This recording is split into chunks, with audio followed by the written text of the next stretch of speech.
Okay, hello everyone. Welcome to the talk on how to break PDF encryption at Black Hat Europe.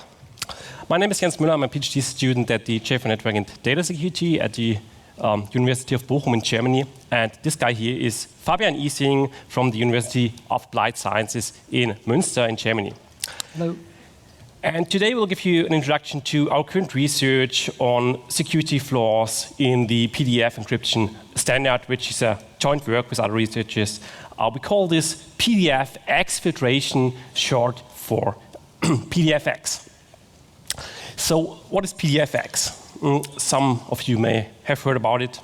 It's yet another of those attacks that come with a logo. And PDFX also introduces two novel attacks on PDF encryption, which we are going to be talking about today. Both of them are actually weaknesses, security flaws in the PDF encryption standard, and both of them we found by carefully, simply reading the standard.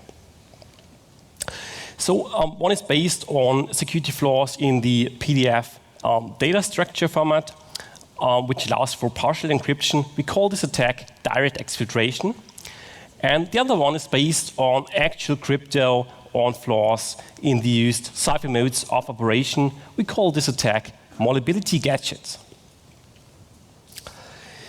So here's an overview of today's talk. First, I'm going to give you a short introduction to PDF and who actually uses PDF encryption. Then I'm going to introduce our attacker model and show our first attacks on how to directly exfiltrate the plain text of encrypted documents without even touching the crypto. And because I don't know much about crypto, to be honest, from here on, Fabian will take over and show our cryptographic attacks, CBC malleability gadgets, and how to practically apply them to PDF documents.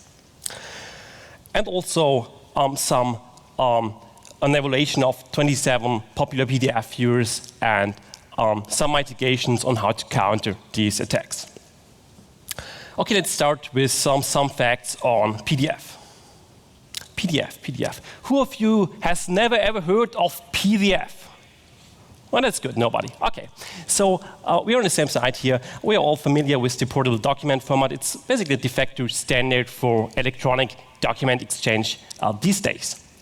So the standard was, or PDF was originally invented by Adobe, released in the early 90s, and it later on became an ISO standard with PDF 2.0 released like 2 years ago by the ISO.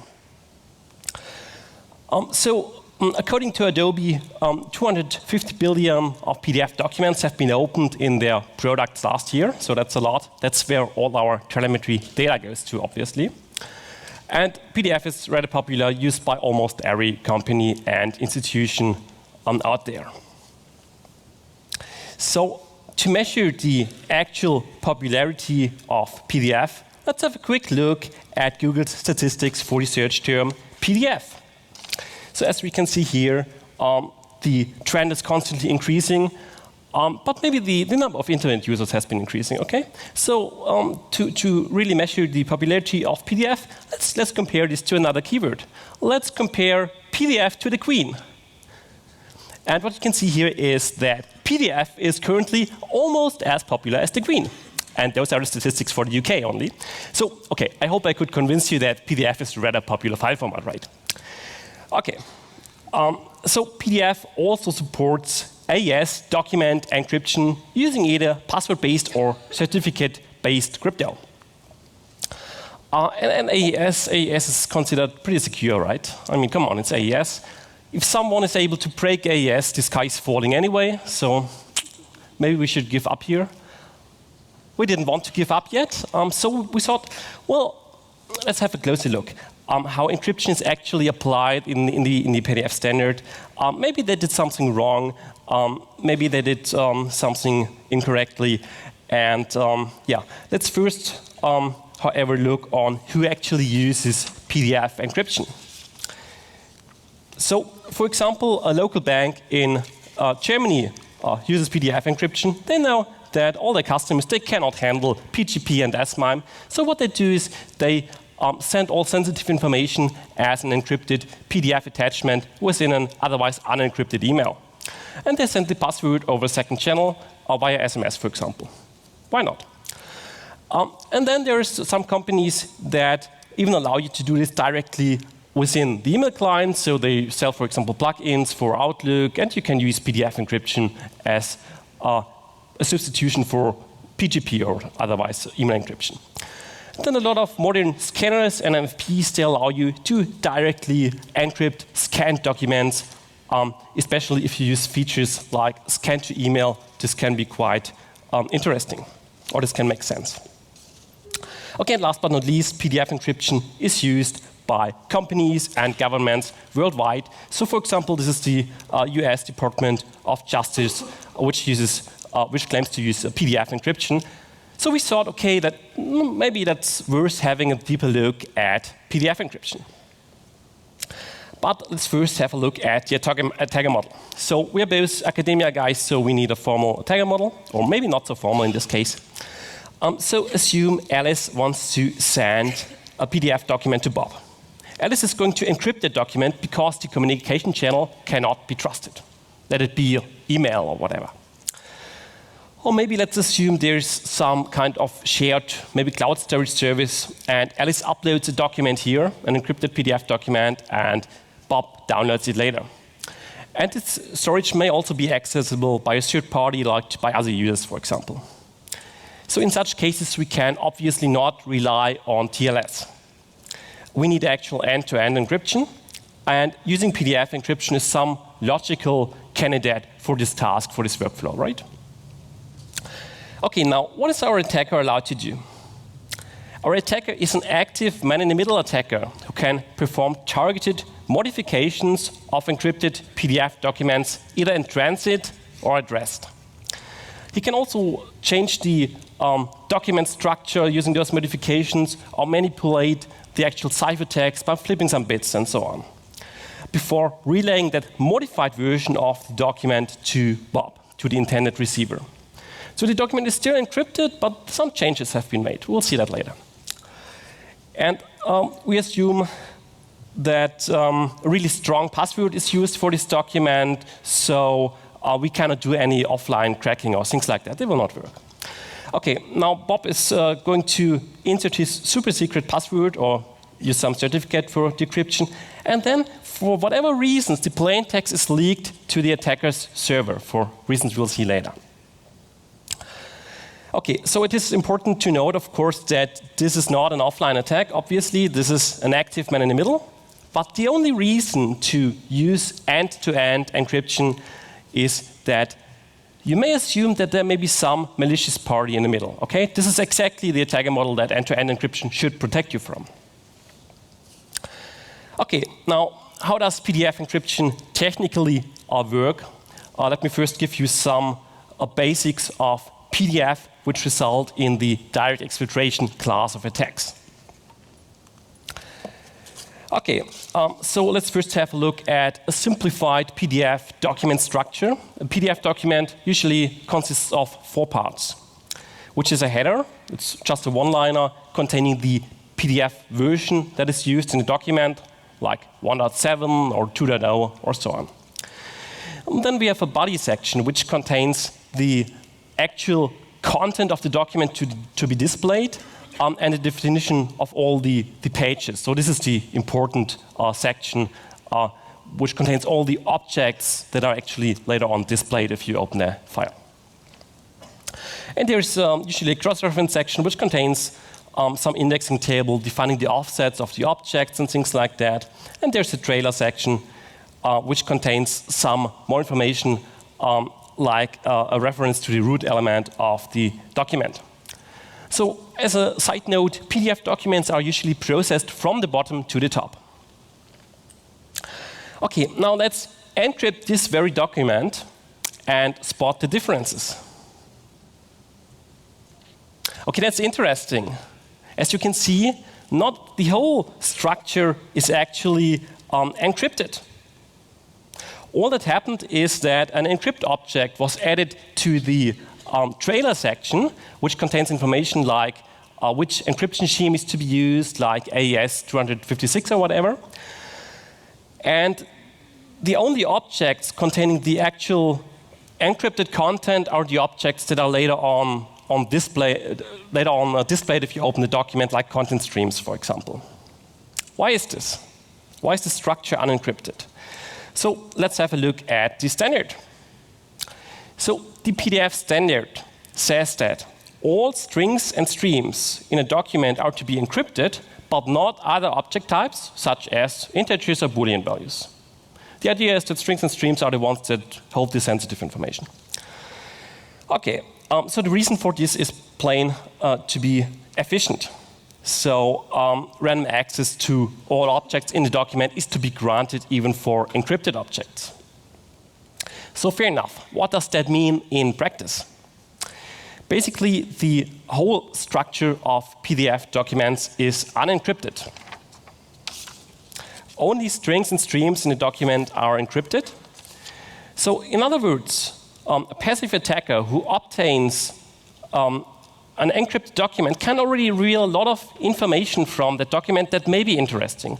Like, for example, the number of pages, their size, the number of objects in the document, if there's any hyperlinks, and so on and so forth. That may be interesting already, but it's not the actual really relevant displayed content. But maybe there's more. So let's once again have a deeper look at the standard. So in 2003, PDF introduced the possibility to use crypt filters. Crypt filters provide a finer granularity control of encryption within a PDF file. What does that mean in practice? It means that not all content streams in a document have to be encrypted. Okay, you can nowadays create a document of which some content is encrypted and other content is not encrypted. You can do that. There may be legitimate use cases for this. But it also means that every standard-compliant PDF application must support partial encryption, which is very often bad if file formats allow things like that. So, in other words, an active attacker on the network, for example, can modify a document and can add his own content to an otherwise encrypted document very easily. And there's not only crypt filters, so by carefully studying the specification, we found 18 different methods to actually do this. So it's fair to say that it's hard to implement a PDF viewer that does not support partial encryption, that does not support mixing unencrypted content with encrypted content. Okay, so this allows us to do simple overlay attacks, like, for example, what you can see here is that we open an encrypted document, for example, with Adobe or any other PDF viewer. We entered our password, and we can see some encrypted text. Now let's open this document with a text editor. We can see there's some garbage, that's the encrypted part. And we can see AES is used to encrypt the document. Now we can insert our own object number 6. We use a crypt filter here without any arguments, which means that the content is actually not encrypted. Now let's add this object number 6 to the contents of that PDF document and save the document. Let's reopen it with Adobe or other readers, insert our password again, and what you can see here is that a string is added, greetings to Black Hat Europe 2019. Okay, so this is relatively easy for an attacker to do, to add new content to otherwise encrypted documents. You may now say, well, fair enough. The standard claims protection for confidentiality, but not for integrity. And we just broke the integrity here, right? So the question is, can we do more? Can we do some targeted modifications to the document using this technique to maybe to somehow exfiltrate the plain text by modifying the document structure? Maybe we can do that. Let's have a look at the standard again. So if you search the specification for a document's possibilities to communicate with the outside world, you will quickly spot various actions in the PDF specification, such as the submit form action. So similar to HTML, PDF can also contain forms. So you can insert some values and then maybe save the document, print it, and sign it, but you can also submit it by clicking on a button in the document. And this is quite interesting because the values of form fields, they can be any reference to any string and stream in the document, as the standard says. So, well, wait. This is exactly those two content types that are the only content types that are actually encrypted, the only content types that are actually unknown to an attacker, okay? And they can be submitted using a form. Okay, so we thought maybe we can define some specially crafted document where we add some button, and then using social engineering, maybe we trick the user into clicking that button, thereby leaking the plaintext. Maybe, yeah. But then we thought, clicking buttons is lame. We're not going to get to black hat if we let users click buttons. So we consulted the standard again. And then we've spotted some various options to trigger some actions, to trigger some events, basically, that allow you to submit a form, for example, based on once you open the document, once you close the document, once you print the document, and so on. So the easiest example is like an open action added to the document. And the idea is to, once the document is opened, the open action triggers the submit form action, which then leaks the plaintext. Okay, let's put this all together. What you can see here is a minimalistic, encrypted document with one single content stream, and we added a field which refers its value to object number 2, which is the encrypted content stream. And then we add an open action to submit a form automatically once the document is opened to HTTP p.df, which is the attacker's web server. And the idea is that once the document is opened, the content is automatically exfiltrated. So this is not a theoretical issue. Let's try this in Adobe. So once again, we will modify our encrypted document using a simple text editor, and we will add an identity filter for all strings in the document. So all streams in the document, they will remain encrypted, but all strings are not encrypted anymore. This allows us to easily add things like a URL with an open action. So in this case, evil.xepsilon is the server to submit the form fields to, and the value of the form fields is the object number 4. The object number 4 is the encrypted data. Okay, let's save this modified document, send it to Bob again, to our victim. Maybe we run some netcat or whatever, some server to get incoming traffic on evil.xepsilon. Let's open that document in Adobe and insert our password. And what happens is that current versions of Adobe, they will show us some dialog. Do you want to submit data to evil.xepsilon? The default is to allow this once you allow it. So once you have the possibility to click some link to evil.xepsilon, it will always allow that. A lot of readers will not ask you. Current versions of Adobe will ask you before leaking the encrypted text. However, the DNS request is made by Adobe before you click on yes or no. So they are sending the DNS request before you even have a chance to click. Therefore, you can leak within the subdomain of the evil.xepsilon server, for example, up to 250 bytes of plaintext without any user interaction. All you need is an attacker-controlled DNS server for your own domain or web collaborator or whatever, which is pretty easy to get. Okay, there's some other options to leak plaintext. You can also include links in documents. So you can have clickable links like in HTML, but you can again also open links automatically once the document is opened. You can also make links being triggered if the user clicks somewhere into the document and things like that. And what we can do is we can, similar to HTML, PDF also allows you to define a base. So in this case, we define a base, which is our attacker server, p.df, and all relative URLs in the document will open with the p.df domain prepended.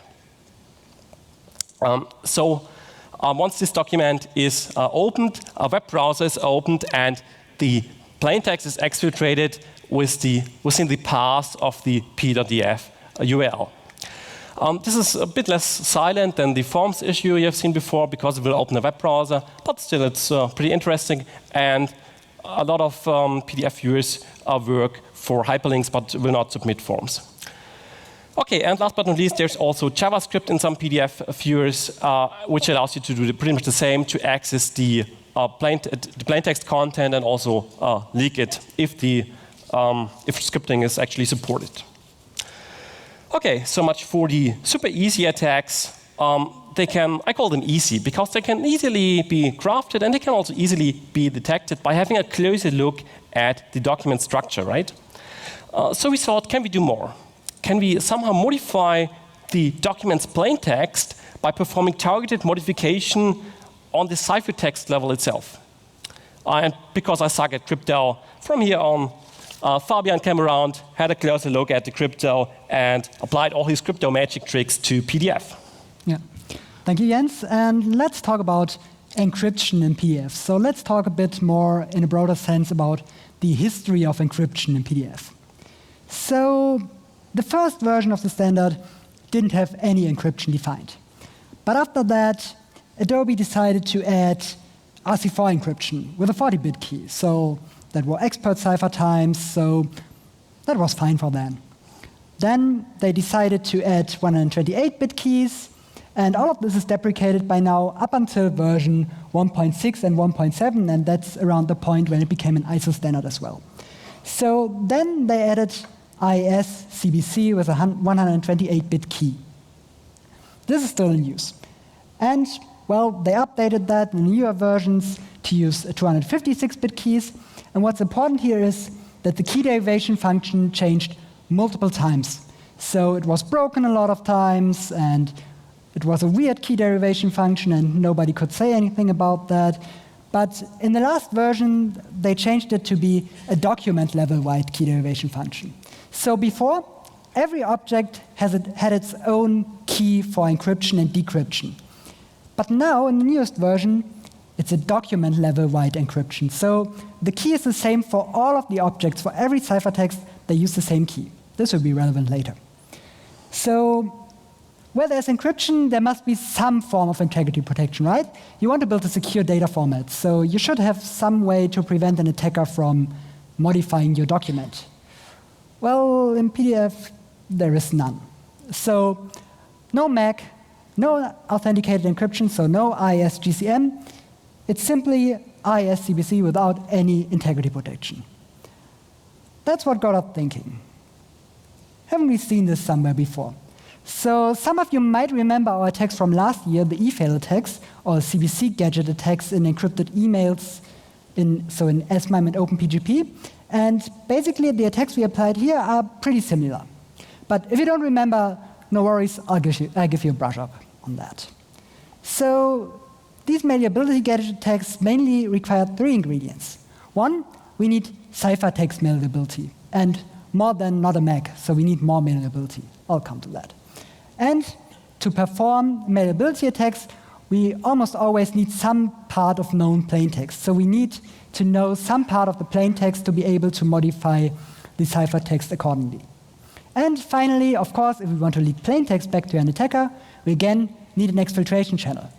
Well, courtesy of Jens, we already have that done. So we can simply reuse forms and hyperlinks to exfiltrate the content to the attacker.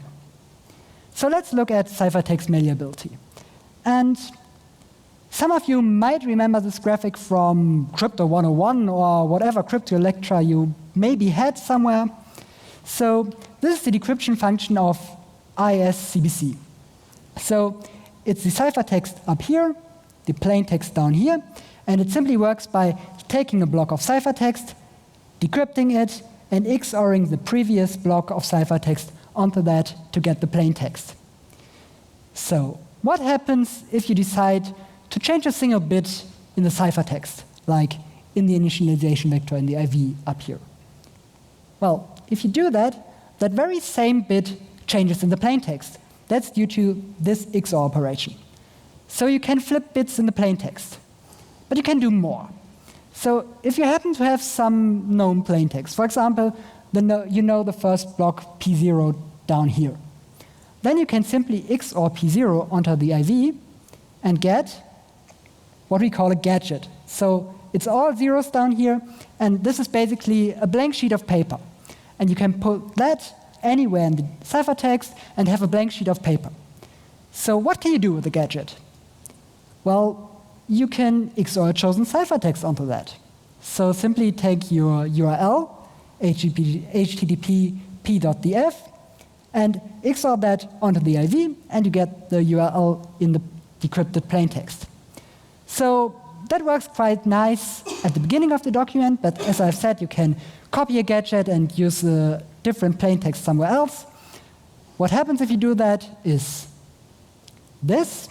So we move the gadget to the right of the ciphertext, and we get, due to the avalanche effect of CBC, some random bytes. So we don't know the decryption value of this, so we don't know what the result here is. But we still get our actual URL down here. So we have to deal with the random somehow. I'll show you how we do that. So that's ciphertext malleability done. Let's move on to known plaintext. As I've said, we need to know some part of known plaintext to build a gadget. So we decided to have a look at the standard again. So maybe there's something in the standard that helps us with that. So we came to look at the permission management of PDFs. So in one of the first versions of PDF, Adobe decided that maybe only the author should be able to edit a document after creating it, or users shouldn't be able to print it. So they added a value P, where they put a bit mask where every bit corresponds to a permission. So, of course, people started tampering with that because it was basically left in plain text in the document, and who wouldn't simply change a single number if they know that's how to break the permission management.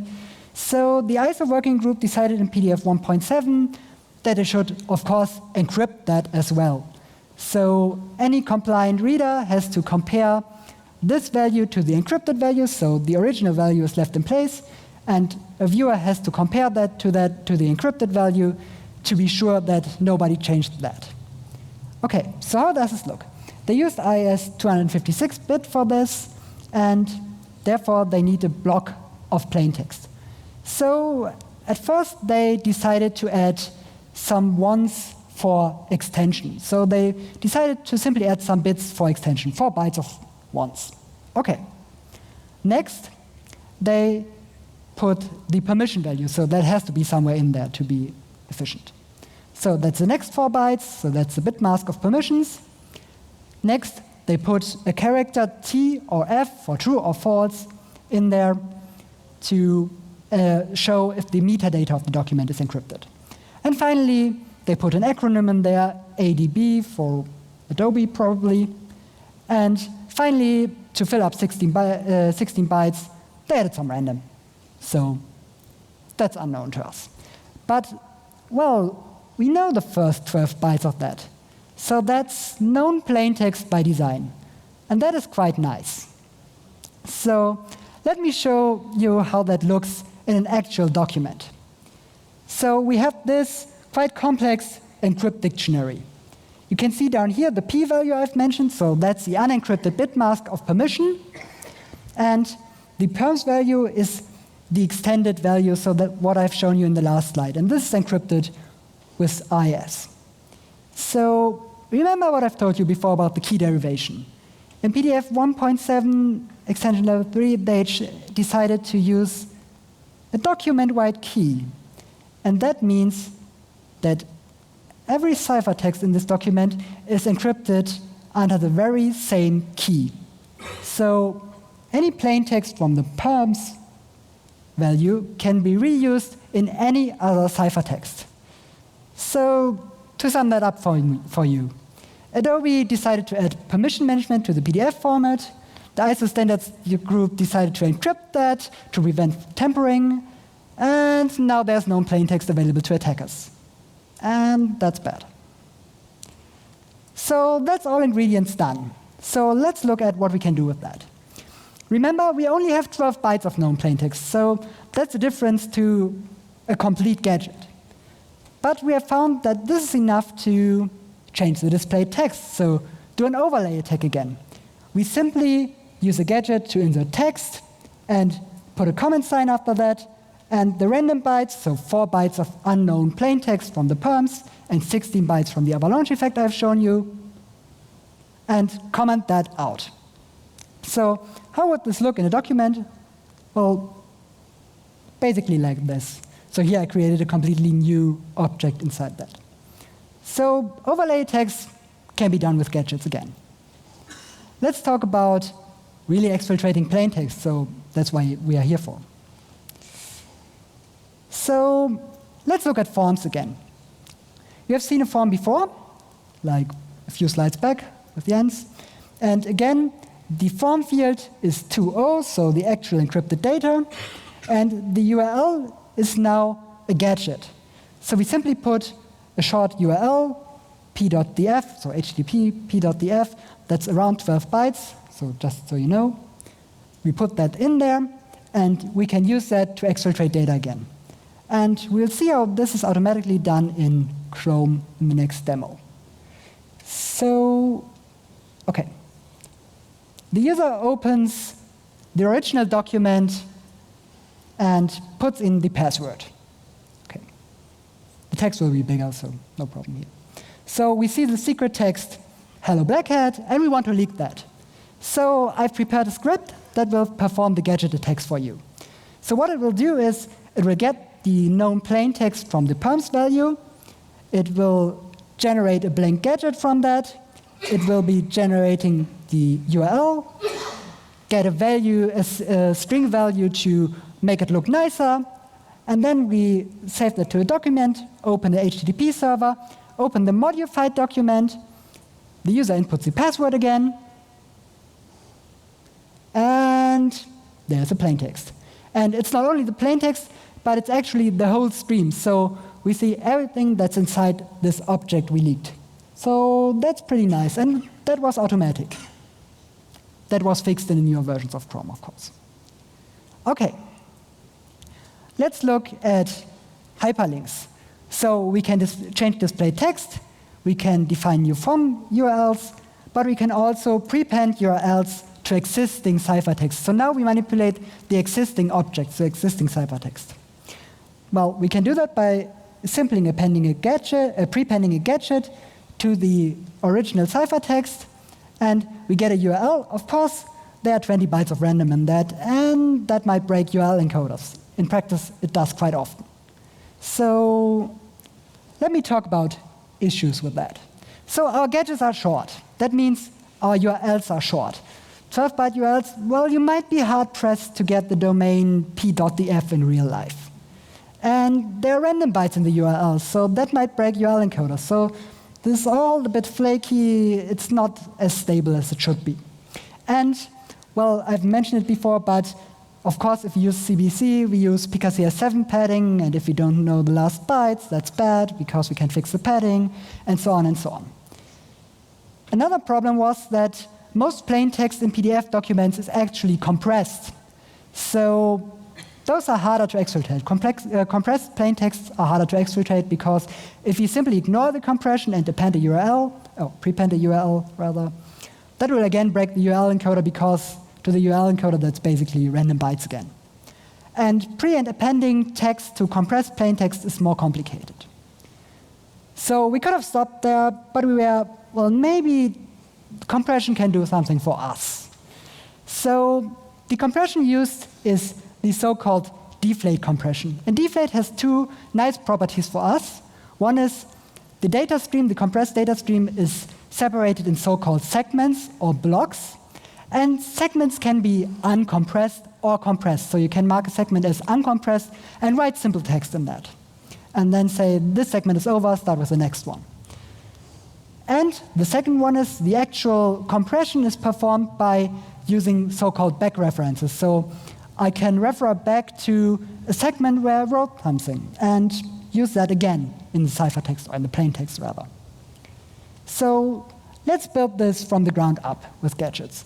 So this is the original already decompressed content. So, of course, in the ciphertext it will be compressed, but you can read it otherwise. And let's add some gadget in front of that. So let's start with adding the deflate header. So deflate has some header values that should be in front of that to let the viewer know that this is still compressed. Of course, there are random bytes. So let's ignore that for now and start with the next gadget. This is our URL. Again, random bytes should be bad, but the next gadget is actually the first one that will be interpreted by the reader, because we said, hey, the object starts at byte offset 65, and you have to believe me, that's the next one. And, well, we put a back reference in there, and suddenly we have a perfect URL. So we say to the deflate algorithm, remember this URL we wrote back here? Just use that here. And it's coming together perfectly. So, how do these attacks work in practice? So, how about viewers? Let's talk about evaluation.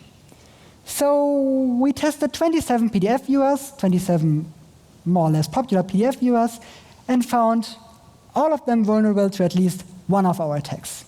So, we differentiated between attacks with no user interaction, so like the one you saw in Chrome, where I opened the document and the plaintext is already leaked, and those with user interaction that might either be clicking somewhere in the document, so if we overlaid the whole page with a link, for example, or it might also be the dialog you have seen in Adobe. But as you can see, a lot of viewers are actually vulnerable to attacks without any user interaction. So let's look at some more popular viewers. Let's look at Adobe and Foxit. You have seen Adobe before, and Jens has already told you via some DNS magic, we can already exfiltrate 250 bytes of plaintext without any user interaction. For Foxit and Adobe malleability gadgets, so they are implemented a bit differently. That's why the results are differently for both attacks. So most readers are not perfectly standard compliant and so on. So different attacks for different viewers. But still, we have for Foxit and Adobe at least attacks with user interaction. We could also break both viewers we tested on macOS with user interaction again. And as you have seen in Chrome and also in Opera, because they use the same engine, we had exfiltration without any user interaction. So that's nice. All readers, or not so nice actually, because all readers are vulnerable. So let's talk about fixing this. So you might think signatures might work, right? Signatures are some kind of integrity protection, so cryptographic signatures, of course. And that should prevent the attack, right? Not so much. For one, signatures do not prevent opening a document. So a broken signature does not prevent you from opening the document because, well, it's not mandatory that there is a signature and that it's valid. So your plaintext might still be leaked even before you see the document. So that's bad. You will get a warning, but then it's too late. And signatures can be stripped. So they are not encrypted, they are not mandatory, so the attacker can simply strip the signature from the document, or even add their own signature. So again, they won't help here. And some members of our team earlier this year presented attacks on signatures and showed that in most viewers, signatures can be easily forged. So again, that's bad. So closing back channels must help, right? So yes, if we have no way to get plaintext back to the attacker, there's no way to leak plaintext, okay? But that is rather hard to do. The PDF standard is 800 pages long by now, and we've merely scratched the surface with forms and hyperlinks and maybe JavaScript. So should we really remove that? So there might be more, and should we really remove all of them? So don't you want forms in encrypted PDFs? Don't you want links? So links might be the worst. So who doesn't want links in their PDF documents? And should we really remove Java? Okay, maybe we should. But the single thing we could do as implementers of PDF viewers is to ask the user before connecting to a server. So show some dialogue like Adobe does to inform the user that there's some connection to a web server. But not all of them do. So what were the reactions? So what were some short-term mitigations? Well, Apple decided to do exactly that. Add a dialog telling you the whole URL, and this is the encrypted plaintext. So that should be easy to recognize, and you would probably not click that link anymore after that. Google, on the other hand, well, they fixed the auto-submit form bug, but after that, they simply decided to stop trying to fix the unfixable. And we think they're pretty right in that, because the ones who have to fix that is the ISO standards group. So these attacks shouldn't be possible in the first place. So let's look at some real mitigations. Well, mitigations against wrapping attacks are to deprecate partial encryption. So very little documents actually have need for unencrypted parts in encrypted documents. So very little documents would be affected by that. So simply remove that. And, well, as a short-term fix, disallow access from unencrypted to encrypted documents, objects. So if a form that has an unencrypted URL cannot access an encrypted value, then there's no problem for now. And against CBC Gadget, well, it's easy as well. Use authenticated encryption. So use ISGCM, or if you really must, use CBC with a MAC at least. But then be careful of downgraded attacks and change the key derivation function to be able to detect any downgraded attacks. Okay, so what did Adobe say about that? Adobe's reaction was, well, it said, this has been escalated to the ISO working group on crypto and signatures and will be taken up in the next revision of the PDF spec. So I guess that's a win. So all in all, PDF documents allow for partial encryption, which leads to direct exfiltration attacks, which leads to leaked plain text. PDF uses legacy crypto, like unauthenticated CBC, which leads to gadget attacks, which again leads to exfiltration of plain text. And therefore, PDF is a data format that can exfiltrate itself, like encrypted email, as shown last year. So you can reach us at this email address if you have any questions. And on this website, you will find all the attacks, all the details, the papers on both PDFX and the attacks on signatures. And yes, you can also find all exploit PDFs. So if you didn't happen to see your reader on the slide, you can test yourself. And yeah, that's it. Thank you, and any questions?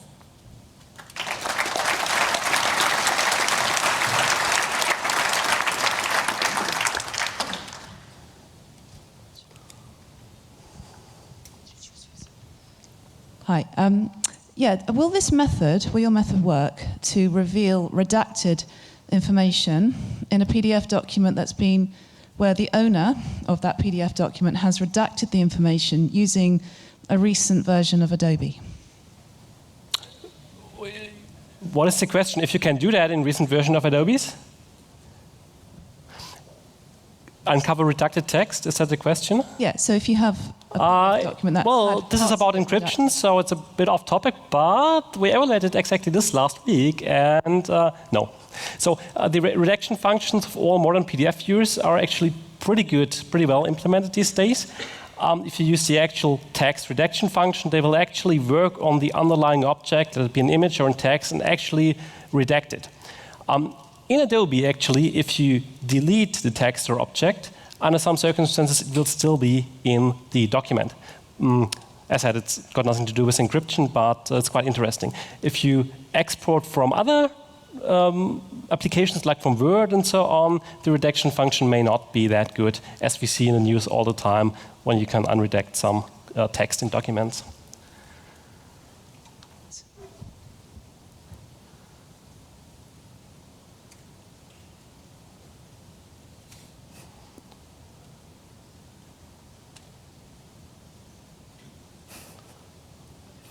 Okay. All right. If there Thank are you. questions, and that's it.